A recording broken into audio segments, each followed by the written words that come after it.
Harper, President and Dealer Principal, Harper Auto Square. Yep. You see it when you drive by Parkside Drive. Who are you? Who am I? Yeah. That's a difficult question to ask. Local Knoxvillian, grew up, born and raised in Knoxville.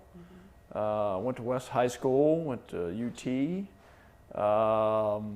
Went off, lived in Detroit for a little bit after college to work for Audi of America in the motorsports marketing division, and that was a lot of fun. And then got the call from my old man to said, time for you to come back and think about a career. And I wanted to be I told him I wanted to be like a shrimp boat captain in the Caribbean, or I wanted to run a tourist boat or something. He said, that's not a career. We need to talk about an actual job. So let's talk about, for those who don't know, how expansive is the Harper Auto business? So we have a little over 400 employees. We have 7 dealerships, a collision center, and 2 car washes, and working on 2 more of those, and expanding the collision center as well. But when you hear all that, this is a mom and pop, this is a small business that just has done good. Take us back to how you got started with the company. So my dad and my godfather, Sandy Bell, bought it from a local dealer named Roddy Rogers back in 1981. So they started with Porsche, Audi, and Jaguar. And my dad knew nothing about the car business other than being a car fanatic. He always was a huge car guy. And so he looked at everything through the lens of how he would like to buy a car or how he would like to be treated. So everything that he viewed the lens through from the customer point of view. And I think that really formed a lot of the early cultural aspects of our dealership, is the customer treatment, the customer service, being genuine, being caring, really truly trying to be empathetic to what would the customer like, and let's do that. So then he slowly built it up. Every few years he would add on something. So he added Volkswagen, and then Infiniti in '91, and then Acura and Subaru in '96, and then the franchises get bigger, so you have to open up new facilities for them, and kind of to where we added Fiat and Alfa Romeo and Maserati between 2012 and 2014, and then we added Jeep in 2019 on Alcoa Highway, and so. Did you always want to be the president of an auto group? I mean, a lot of people know your dad. Yeah. He passed away last year, Tom. Yeah. But was this your destiny to take over from what he established? When you grow up around it, you're I don't know, I'm a car guy too, so I get excited about any of the new car stuff. I don't care what brand it is. I like the Mercedes, I like the BMW, I like them all.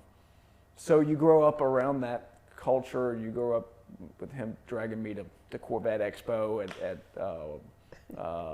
Chilhowie Park. We Must always, be nice. Yeah, we always go to all the hot rod shows, all the stuff.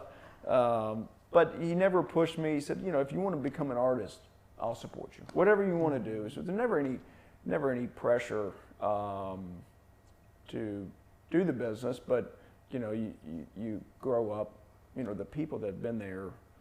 Our average general manager tenure is 20 plus years. So these are people that every summer job I washed cars and did this and worked in the office, or ran parts, or ran the wrecker service and did all this stuff. So I worked around all these people. So it was really easy decision because they're part of the family. These people I've known forever. So it was an easy decision to fully commit to doing that. I really enjoy it. So let's go back to when you were young and you're watching your dad build this business. Tell me more about your summers. What kind of odd jobs did you have? So the first job he had me come in, I was 13, and I really hated it because I had to wear a polo, and I was just, for a 13-year-old, middle school boy putting on a polo and then filing. It was like the worst job. Oh no! It was the worst job ever. And I think that lasted a few weeks, and finally he put me in the wash bay where I could let my rambunctiousness go, and so I did everything from washing cars in the summer and filing to I was a certified Volkswagen technician for a few summers. Really enjoyed that aspect, working parts. Through college, I was our tow truck driver. So I have a F endorsement, and I would go and they'd say, hey, we have a sold Jaguar in Birmingham. We need you to pick it up. So I would work around my class schedule, and I'll say, all right, classes are done at noon on Wednesday, and I'll get in the tow truck and I'll drive to Birmingham, pick up this car and bring it back and put a little beer money in my pocket. It's pretty nice. I'm not gonna lie, I would not have thought at all, looking at somebody today, you're the president of a company, it's like, I was a tow truck driver in college, and your dad owned the business. What in the world? He, he wanted me to have a wide breadth of experiences, but also, if I wanted to do it, I worked at Lazy Boy in high school as well, and that was work from 5 to 8 p.m. every night at the Lazy Boy, and that was a great job too. So, do you think all those different jobs make up who you are today as a leader, like having that experience? I think so, and I think my dad knew that there's a typical stigma around, the owner's son or daughter, and he really pushed me. He said, look, you have to work harder than everybody else, because they're going to be looking at you to be that entitled dealer's son. Mm-hmm. So, people are going to be watching what you're doing, and you need to be really cognizant of that, and you have to work harder than somebody else, and I'm going to be harder on you because of that. I'm not going to give you a free pass. If you screw up, you're going to get penalized just like everybody else. Mm-hmm. So I think working all the jobs gave me a huge amount of respect. I did the service advisor position. I think I said it for 3 days, and I took them all out to lunch because I said, you had the hardest job in the entire place. Such a stressful job. It's so hard. So, yeah, I think it gave me a huge level of respect for what everybody has to go through on a daily basis. So what's your leadership style like? Now that you're in this, and you've been doing this for a while, when you head into work, what's your thought process? It's funny, the days where I have nothing on my calendar, the days that typically end up being the craziest days. I don't have an office. People always say, where's your office? I don't have an office. I tell people, don't have an office? I don't have an office.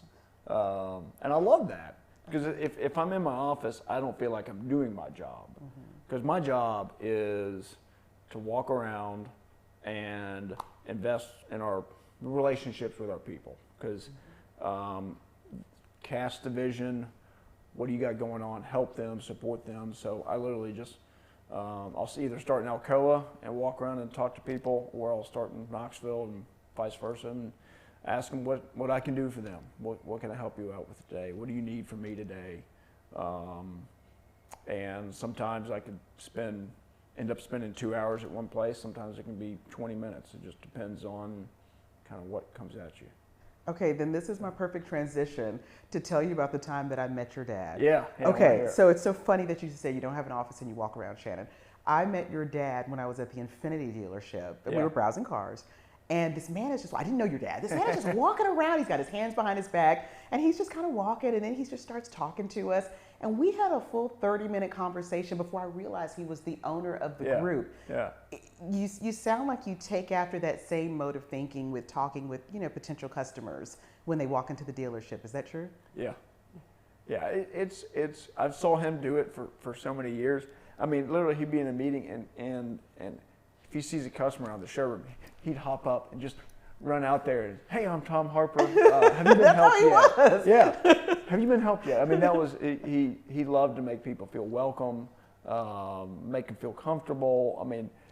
He would randomly go through and he would, if somebody was sitting there and he would say, hey, your service bill's on me today. And sometimes the service advisor would kind of look at it with a big eye because it could be a transmission job or something. I didn't get that day. I didn't catch him on one of those days. It was like, oh my gosh, a really expensive deal. But that's what he loved to do, is just kind of surprise and delight people. And talking to customers is his favorite thing. He would drop everything he was doing to go greet somebody. So. What was he like in business? He passed away last year, in 2021. Yeah. He was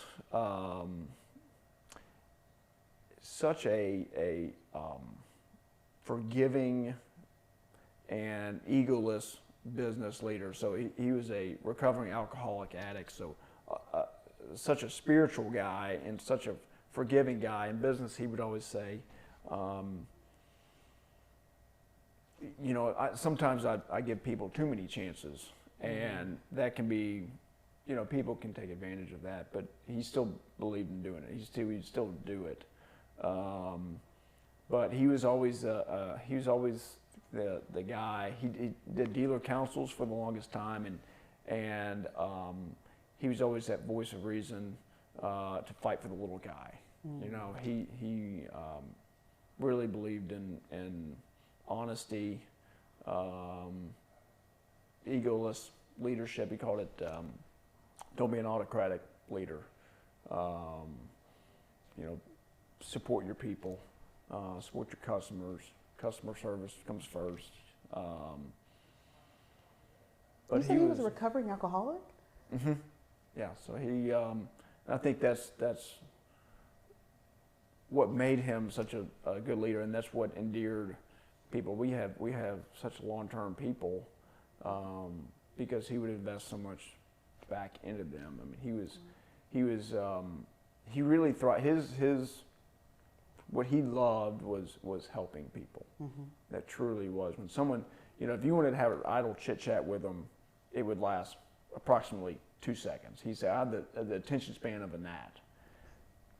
But if somebody needed help, if they were in a problem situation at home or with alcohol or drugs, he would spend 2 hours with them. I mean, he really could just pour into people that needed help. And he truly, where he thrived, I think.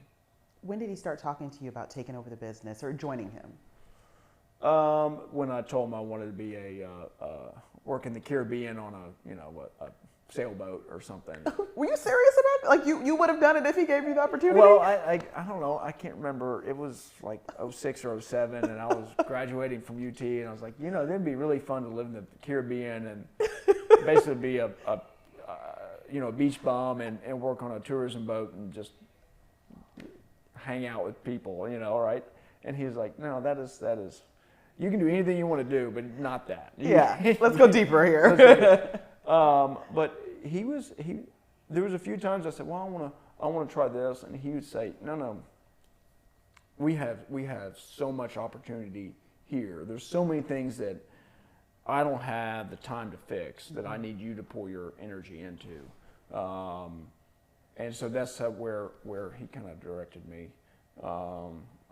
Basically, hey, I need your help. I need your help with this department or this store. And, fix that first, and then we'll talk about the other tourism boat captain or whatever. Now, you took some time to go away and do some things outside of working with the auto group. Tell me just a little bit about your time away. You said you went to Australia? Yeah, lived in Australia, did a study abroad, and I think that's probably where I got the idea I wanted to live on the beach and do that. But I love to travel. I love experiencing new cultures and seeing new things like that. Living in Detroit, it was great because a winter in Detroit makes you appreciate the South really quickly. But I love Detroit, still love Detroit. Going up there it's a beautiful place, especially in the summer. I mean, it's just wonderful. But learning about corporate America, the first week I was an intern in motorsports marketing. And I remember I got paid $1 more than my dad was paying me at the time. So that was kind of nice. I got a raise to go be an intern. But so we lived up in Detroit, and the first week I was there working for Audi of America, they announced that they were laying off half of the staff and moving to Virginia. So it was not a good week to be the new guy at all. Oh, wow. But that taught me a lot about the way corporate America can, some of the pitfalls of corporate America and what not to do. You know, I didn't believe that was the right thing to do. Corporate decision, yeah, it makes sense. But in a small private business, we're afforded things where we're not worried about quarterly earnings. We're not worried about Wall Street. We can operate in the true sense of the long term. I'm making decisions for 10 years, 15 years down the road. And yeah, it may hurt in the short term, but it's the long term benefit that's all that matters. So we really look, that's what my dad always taught me, is like, you know, don't worry about the short term loss. Invest in that customer or that employee for the long term gain. You got to look further out. So after that taste of going in other cities, you've gone to Detroit, you've gone to Australia, another country. What made you come back to Knoxville? What made you say, you know what, I need to go back and make this home and see what's going on with this business here? Gosh, I think by that point I'd done so many other roles. I came back and I was the finance manager, and I knew that I really enjoyed working in the car business. And that year, I guess I enrolled in the National Auto Dealer Association Dealer Academy, and that was in DC. So every 6 weeks I would drive up to DC and I learned more at the NADA Academy in a 1 year span than I did in the first 2 years at UT, learning about geology and stuff. You know, I wasn't interested in it because I'm like, I'm not going to be a geologist, so what do I care? But I learned a ton there, and that really just, I think that solidified my interest in the car business, getting a formal education around that. Because you're using actual financials, you're using your store, you go to a group of your peers, 40, 50 other people, and you're learning about the business, and you're applying what you learn when you come back, and there's projects, and it was just a lot of fun. I think that really, then the year after that is when my dad's partner, Dale Underwood, passed away, and that's when he asked me to step up. So I need you to, you need to be my partner in the business. That's when I bought Sandy out, bought out his 5% or whatever he had, and invested in the business, and then it grew from there. What was it like working with him? I don't know if I could work. I'm trying to think. Could I work with my dad? I don't know. We had a special relationship. I mean, every day would start off with, we would sit in his office. He had an office. I don't have an office. We'd sit in his office, and we would just talk about everything for like an hour. And people would come in, and it was just, it was an open door, everything open door policy with us. And we would just sit and chat, and what's going on with this, and he'd be giving me work advice or life advice or advice on whatever, and we would just talk through what was going on. And he was always devil's advocate, so if I said, we really need to change this, he would really hammer home of, have you thought about that? Have you thought about this? Have you thought about that? And so he would kind of craft my pitch, and he taught me a lot about getting people way in, getting them bought in, because you can't just come in and tell people, this is the way we're going to do it today. They will, they'll resent you. You have to get them, they're the ones doing the actual work. You have to get them bought into your vision. You have to get them on board with this, or it's not going to work. You can't just ram stuff down people's throats. So that, I guess the younger me thought, well, it's our business. We can do whatever we want. Like, no. It says Harper. Yeah, it says Harper. No, you don't get to do that. You have to get everyone bought in. Just without them, you have nothing. So. Do you still hear him? Like when you're doing your day-to-day business and you're trying to think of new things or change something at work, do you kind of still hear his voice? A little bit, a little bit. You know, we have very similar style. We're definitely different, but similar. You know, similar. I always joked with him. He was the eternal pessimist, and I'm the eternal optimist. I was always a big volume guy, and he was more of a you know, I don't know, you know, smaller volume kind of guy. But the culture and the core values are the same, and so I mean, yeah, I think. Do I hear them a little bit? I guess it's always just looking through that same set of values. How does this affect the customers? How does this affect your employees? So still family owned. You work with your sister? Yeah. So Sama, my sister, she's the smarter one. She's our general counsel, and so she makes sure to keep me, from a legal perspective, she's the one that keeps me reined in. So our entire executive team is females, right? So I didn't realize this till the other day. Our CFO is Jessica Winter. She's a female. Elizabeth Wilkins, our HR manager, who is absolutely amazing, female. And then Sama, my sister, who's our general counsel, who's a female. So this all sounds good to me. Yeah. These ladies keep me reined in and under control. So it is a perfect setup. So what do you do outside of work? I like to. I got a beautiful wife and two beautiful girls. So most of the time we're making plans with going on the lake. Love to get outdoors and go to the mountains. I love to ride bikes, mountain bikes and road bikes. So a little bit of family's first. So. What makes East Tennessee special to you? You know, you have the obvious access to the mountains and the lakes and the outdoor beauty, and you know, I think Knoxville.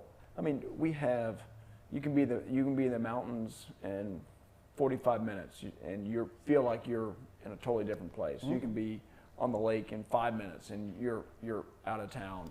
But I think Knoxville is so special with the way downtown has totally been revitalized, and there's restaurants and there's things to do, and Knoxville still it's on the map a little bit, but it still retains that culture of being, you know, the scruffy little city. We like to be a little bit under the radar. Knoxville, from an economic standpoint, is such a steady market, which is nice from a business standpoint. What do you mean by that? For those of us not in business, what do you mean? Well, I mean, with you know, the influence of the university and ORNL and TVA and such great big local employers, we don't really have these huge booms, but we also don't have bust either. So you can count on, you read all this craziness that you read on the news about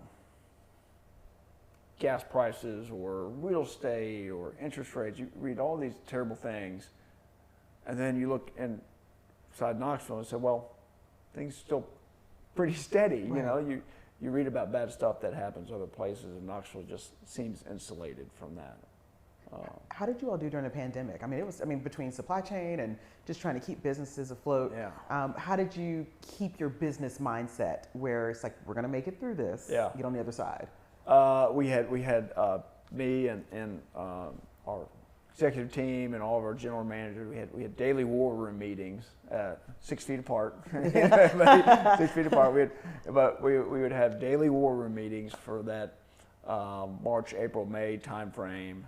But we 08, 09, my dad made a concerted effort. We're not doing it. We didn't lay off a single person.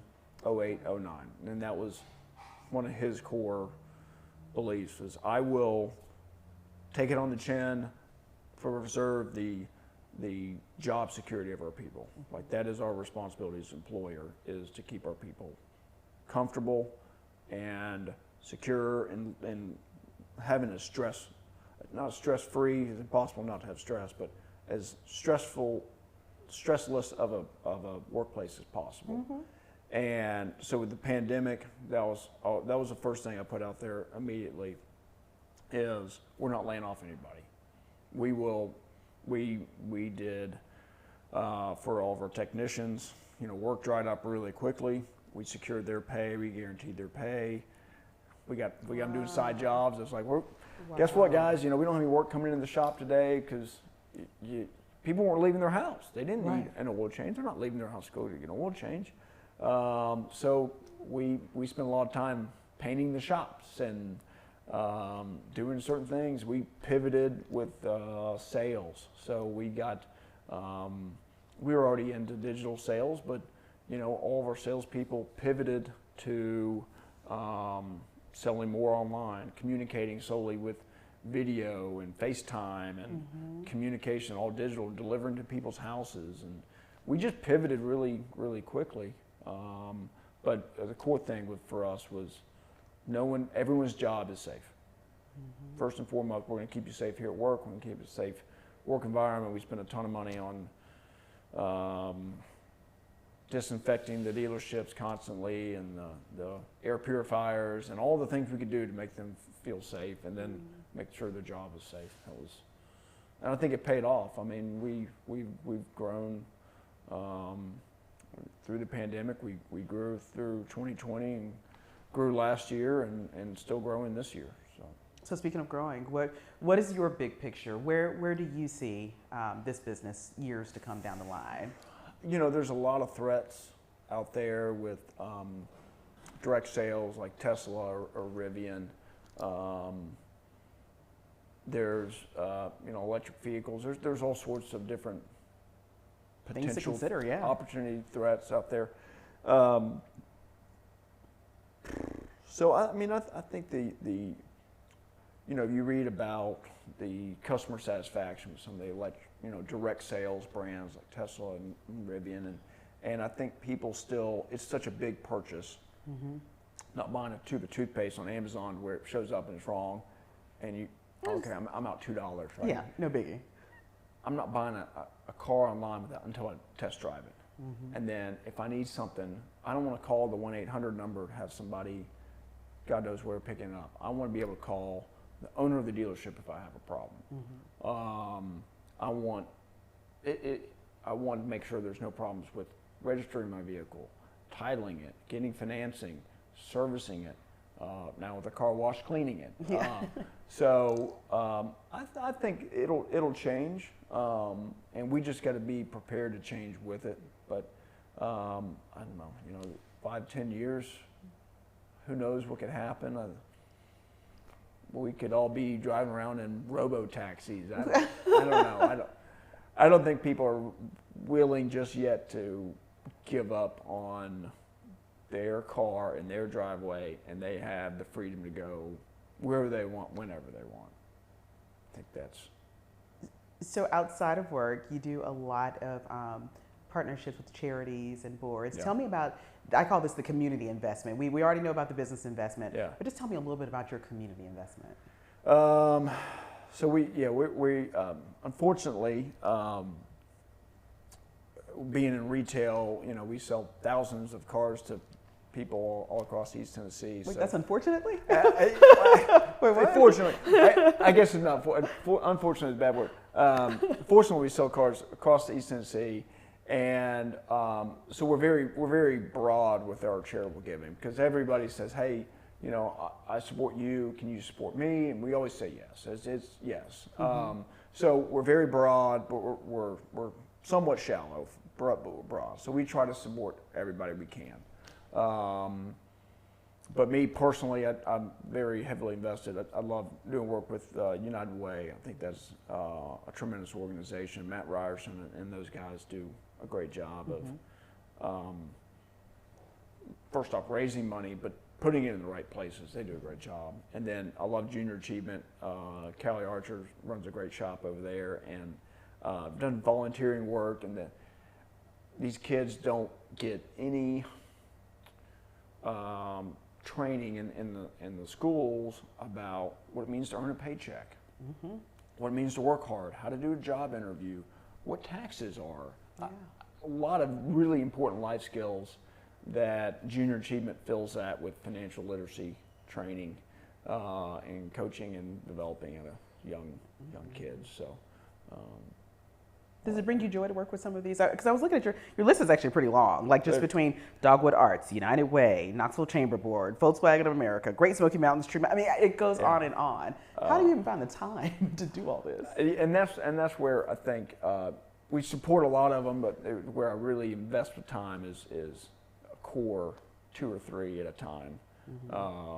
Any one of those organizations, I will really invest for the 2-year board I'm on, or however long that would be. But it is with the pandemic. It was hard to take time because we were so busy all the time dealing with all the stress of the pandemic, and then balancing that with the charitable work. You know, where do you invest you only have so many hours in the day. Do your people need you, or do the people of the community need you? You know, and then that's a difficult decision of how do you, and your family still needs you. You know, how do you balance divvy, balance all that? And I remember one of the UT professors said that there's no such thing as work-life balance. This guy's Dr. Lane Morris. He's a really smart guy. He said it's harmony. And sometimes, oh, that's a great way to put it. Yes. Yeah, and sometimes one of the singers will be singing louder than the other, but they're all singing together, but sometimes one's louder than the other. And there's going to be seasons of life to where one is louder than the other. So I think through the pandemic, you know, the voice of the dealership and the people took a lot more of the time and energy than, you know, the nonprofit world. Okay, last question, and it's going to just come out of nowhere, but it's okay. What is your favorite car of all time? You know, I have a lot of. Your face is lighting up. What's your favorite car? Well, if you had any car to drive through East Tennessee with the sun on your face, what would it be? There is no, and I love the Porsche brand. Porsche makes the best car. I mean, they really do, and they have for so long. So I learned to drive. Sentimental value, I'd say. We have a 1970 911T that I learned how to drive a stick shift on, and that is the quintessential cool car. But if I needed something that's got all the Apple CarPlay and technology and safety and all that other stuff, modern conveniences. I mean, a Porsche Cayenne, I think is if I had to pick one car to drive, practical, I can get my kids in the back seat. You know, if I chose some Porsche sports car that didn't have a rear seat, my wife would be like, "What?" I'll say, spoken like a dad. Yeah, I can't. How are you supposed to take the kids to school? You know? So, school bus. Yeah, they'll figure it out. Thank you so much for talking with me and giving us some insight into a name a lot of people see and may not know the family behind. Thank you for having me. Thank you so much. Yes, ma'am.